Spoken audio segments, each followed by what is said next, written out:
Muy buenas tardes para todos, ¿cómo les va? Bienvenidos a Esta Boca es Mía. Hoy vamos a estar recibiendo en instantes a uno de los precandidatos a la presidencia por Unidad Popular. Nos va a estar acompañando Abella para hablar de muchísimas cosas. A medida que va avanzando y nos acercamos a las fechas, primero de las internas, con todos los programas de cada candidato y de cada partido ya a la vista, bueno, la posibilidad de entrevistar y debatir se hace cada vez más interesante. Además, con este precandidato en concreto, estamos hablando de un modelo de país bien diferente, ¿no? Bien, pero antes, novedades en el caso de Micaela Onrubio. En realidad uno dice novedades y quisiera imaginar que hay una pista un poco más concreta. No sé si de eso se trata, pero cuando menos están desfilando por el juzgado unas 13 personas, tengo entendido. Ya nos va a dar detalles el abogado de la familia. ¿Nos está escuchando, doctor Sveir? Sí, buenas tardes. ¿Qué tal, Victoria? ¿Cómo estás? Muy buenas tardes. ¿Cómo le va? Bien, ¿y usted? Bien. A ver, ¿cómo surgen esta lista de personas que están yendo?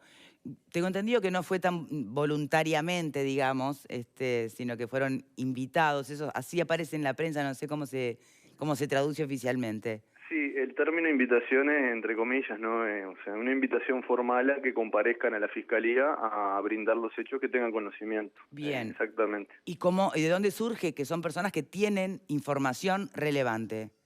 Bueno, eso surge de el relevamiento de distintos medios probatorios, pero entre ellos principalmente lo que surge del celular, periciados, y allí se puede detectar, entre otros elementos, de algo que se ha averiguado, digamos, en el mismo lugar, que estas personas tienen conocimiento sobre aspectos relevantes de la investigación, ¿no? Bien. ¿Cuáles son las hipótesis que se manejan en este momento? ¿Pasan principalmente por dar con la ubicación del cuerpo? ¿Pasan por apostar a los testimonios que surjan de estas declaraciones? ¿Están convencidos que la información está entre estas personas? No el culpable, no, la información.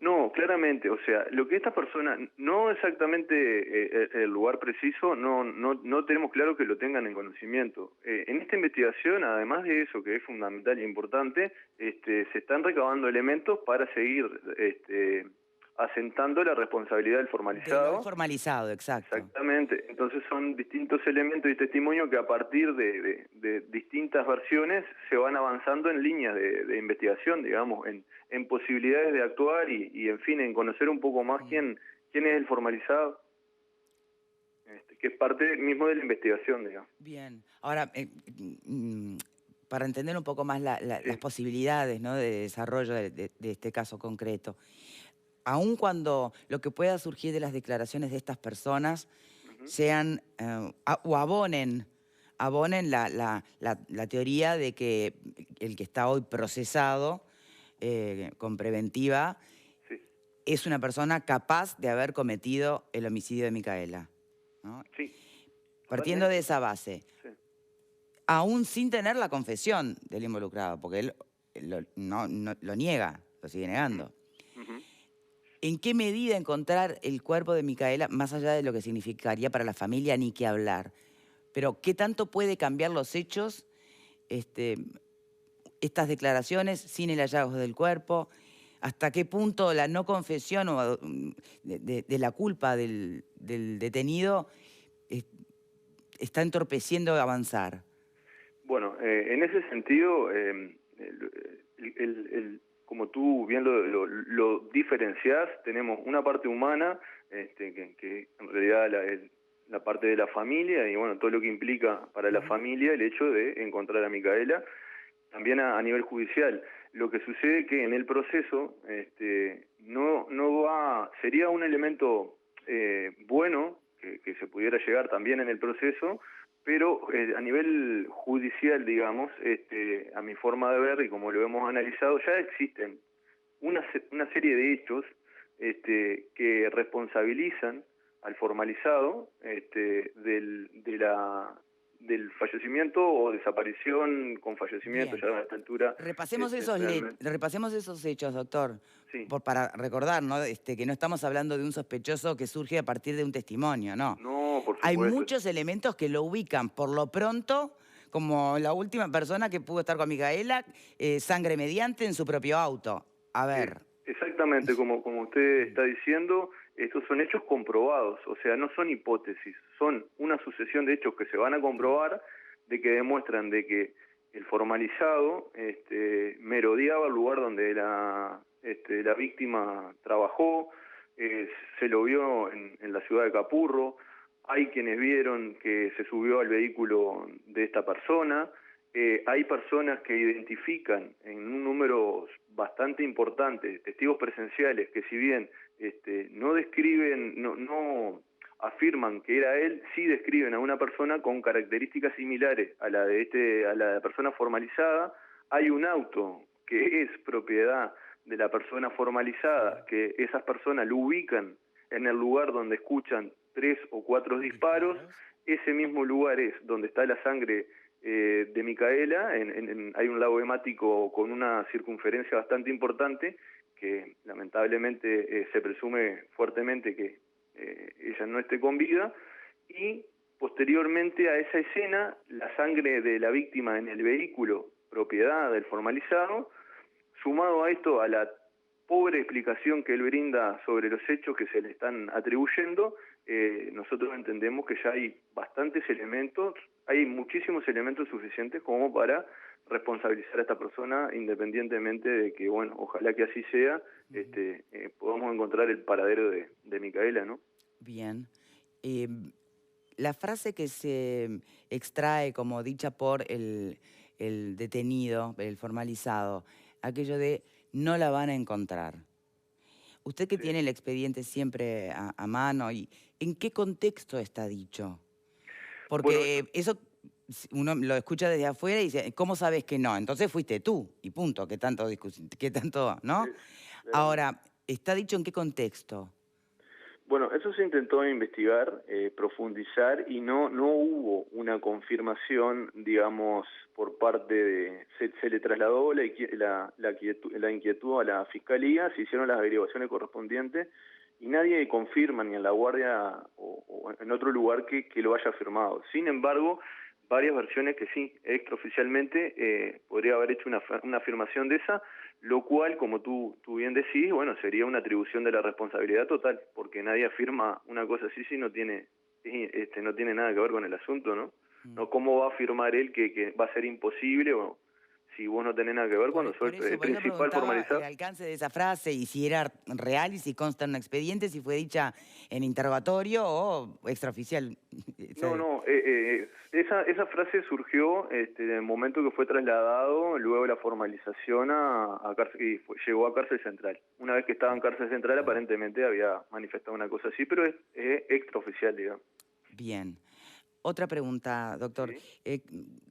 ¿Cómo es posible que en una ciudad pequeña un hombre sea capaz de tener tan asustada a tanta gente? Porque si están siendo invitados, entre comillas, a declarar personas que tenían información, que nadie va a ver, la hipótesis de que no estaban al tanto, que eran necesarios o útiles, no va a correr, porque este caso tiene un peso mediático significativo. Es decir, gente que no quiso hablar cuando sabe que tenía que hablar. Sí. ¿Qué tanto? ¿Este hombre quién es? Pues, ¿cómo puede ser? ¿Con quién se vincula? ¿Qué tanto asusta que sea bueno con el cuchillo carneando ganado? Eh, yo en ese sentido te transmito lo que yo recibo. Digo, yo soy de San José mismo, San José de Mayo, pero digo, conozco gente de todo el departamento, y el temor a mí me lo transmiten, ese temor, todas las personas con las que hablo, o indirectamente, le tienen un temor.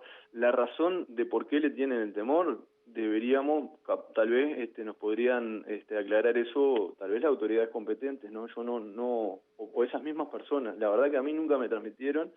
Sí siento que las personas tienen un cierto temor. También a veces es difícil, las personas muchas veces no quieren vincularse también al tema de la justicia, prestar testimonio, y bueno, y quedar en una posición como enfrentada a la persona que se está investigando, pero en realidad se tendrían que dar cuenta que nadie está enfrentando a nada. Si uno tiene un dato, lo va a aportar para esclarecer los hechos, ¿no? Porque muchas veces todos sabemos cosas que al no aportarla en el momento preciso, después primero nos arrepentimos, y segundo, también cuando todos exigimos a coro, exigimos que haya justicia en determinados temas, bueno, si tenemos la posibilidad y está al alcance nuestro de hacer algo para que ese valor justicia se concrete, creo que es un deber de todo. Bueno, normativamente está establecido que es obligación de todo el auxilio a la justicia. Bien. Recordemos también las amenazas que recibió la familia de Micaela, ¿no? Sí, bueno, eso fue un episodio, digamos, anexo a toda esta situación pobre que están viviendo. Eso se está investigando, se sigue investigando porque personalmente se me comunicó y se lo trasladé a ellos el resultado de una investigación primaria que queremos profundizar un poco más para tener un poco más claro que eso se está investigando también. Bien. No, porque por ahí tal vez cuando hablamos de cómo puede generar tanto miedo una persona que además está privada de libertad y que nada indica que va a cambiar su situación, por lo menos en algunos años, ¿no? Está toda la carne en el asador en su contra. Entonces, ¿quién es la familia de este señor? ¿Quién es el entorno de este señor? ¿Quiénes son esas fuerzas tan poderosas capaces de tener amedrentada a la gente? Sí, bueno, eso se está investigando. Yo hasta llegar lo máximo que se pueda dentro del carril que nos corresponde, que es a través de la Fiscalía, lo estamos tratando de hacer, pero es una respuesta que claramente tendrían que responder otras autoridades, ¿no? O sea, tendríamos que tener información de las autoridades competentes. Bueno, de hecho el padre de Micaela expresa que siente que hubo descoordinación en las investigaciones, sobre todo en el inicio. Yo no sé si eso es una forma suave o tibia de expresar disconformidad con cómo se está llevando adelante la investigación. En ese punto yo lo conversó conmigo, me lo consultó y en realidad lo que yo entendí de él, habría que preguntarle a Darío, pero lo que yo entendí de él es que él no estaba conforme porque también pasó un hecho relativamente novedoso que yo no recuerdo, o sea que es el trabajo conjunto de dos cuerpos del Estado distintos, que no sé cómo, que no habían trabajado antes hasta donde tengo entendido. Entonces, a partir de eso se necesita una especie de coordinación que él entendió que no existía, lo explicó ahí, porque según él no habían datos suficientes algunas veces para las Fuerzas Armadas, para datos concretos donde buscar o guías de dónde seguir bien. Creo que por ahí él donde decía que había cierta descoordinación, que la verdad que yo no llego a alcanzar porque él lo ve tal vez porque él está ahí. El papá está siempre, digo, en los rastrillajes anda él en allí también, entonces capaz que él lo vio directamente, algo que yo no pude apreciar, digamos. Bien, doctor, la última pregunta. El padre de Micaela, Darío, muchas veces expresó que él querría sentarse frente al formalizado con la esperanza de obtener la información pertinente para poder finalmente, dar con su hija, ¿no? ¿Usted como abogado qué le aconseja? Porque una cosa es la teoría criminalista y lo que entienden desde la psicología forense, si esas cosas convienen o no. ¿Usted qué le aconseja? Bueno, yo en ese aspecto lo que son temas, sabe, muy delicados en el sentido de que el sentimiento de padre yo lo puedo entender. Sí, mi función, lo que trato de hacer es encauzar ese sentimiento de padre dentro de lo normativo y lo que nos pueda ayudar, digamos. En ese sentido yo le dejo abierta la posibilidad que él decida hacer lo que él sienta en la medida que si entiende que va a obtener algún resultado o no. Yo personalmente, a mí si me preguntan, ¿podrá surgir algún resultado de esa conversación? Y yo entiendo de que no va a surgir ningún resultado, en base a que, primero, yo lo interrogué personalmente, conjuntamente con la fiscal y los fiscales, perdón, y con el abogado presente hace unos días, por 2 horas, o 2 horas, más de 2 horas, y estoy convencido, y lo entiendo desde un punto de vista lógico en la situación que está él, él no puede, digamos, si para seguir manteniendo su inocencia como lo está haciendo hasta el momento, muy blandamente, pero hasta el momento se sigue manteniendo en su inocencia, él no puede indicar ningún lugar ni colaborar de ninguna forma porque esa colaboración o indicar un lugar es una confesión tácita, ¿me entiende? O expresa, ya, como quien dice. O sea que habría que esperar, siguiendo esta lógica, pronunciamiento de la justicia, sentencia firme, para entonces recién después ver si el señor se digna dar la información. Sí, digamos, cuando ya no tenga más nada que perder. Exactamente. En este momento, estos son la forma mía personal de ver la situación, ¿verdad? Bien. Él en este momento siente que su mejor opción es mantenerse en la situación que está. Él piensa seguramente que es mantenerse en donde está. Lo que sucede es que antes de que haya una acusación o una condena, sobre todo ante la acusación, bueno, siempre se han utilizado algún tipo de beneficio, llámese la pena, regular la pena en virtud de la actitud que tenga la persona formalizada. Si colabora con la investigación es un atenuante que alteraría la pena. Entonces, o sea, que él tendría una pena menor. Sí, pero no está agarrando viaje con esa opción del juicio abreviado o de cómo se llame el tipo de negociación que hagan, ¿no? Sí, claro, y ahí me parece, bueno, no quisiera entrar en a considerar las situaciones jurídicas o decisiones procesales de cada uno, pero ahí lo que sucede seguramente es que el día de mañana, cuando recaiga una condena, que seguramente va a ser bastante fuerte en años, o por lo menos así lo entendemos nosotros y así se lo vamos a solicitar al juez en el momento, va a quedar firme esa sentencia en algún momento y después no va a poder tener posibilidad de negociar disminuir nada. Sí. Exactamente, ni siquiera digo también, y a veces también dentro de las cosas que se podría llegar a ver como el lugar de reclusión, y me parece que este hombre no entiende, no quisiera entender que podría tener, digo, a pesar de la condena, tener alguna situación que se pueda él coordinar más beneficiosa para lo que le va a pasar después que esté la sentencia en adelante, ¿no?